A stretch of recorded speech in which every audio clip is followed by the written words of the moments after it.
As far as the competition, I think there's a lot to be said for critical mass. When you're playing a network game, as a professional network, you certainly want to be able to tap the benefits and the power of network effects. And as Matt said in his introduction, I think with 75 million members growing by a member a second, we're in that critical mass zone as it pertains to professional networking.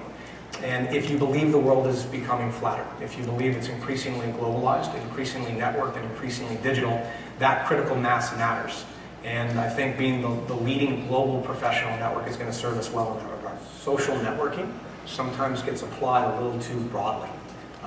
And I think people refer to a number of different sites as social networks, and if you actually double-click on them, what they share in common is that there's a social component to what they do in terms of connecting and facilitating connection between people. That, by definition, is social. And they benefit through network effects. So I understand social networking, but that conjures up something specific. And I think what we increasingly see is at least 3 emerging social platforms. And they all operate with very different contexts, maybe a little bit of overlap. Facebook is a social utility platform, largely oriented around connecting people very horizontally, very broadly speaking, across the web.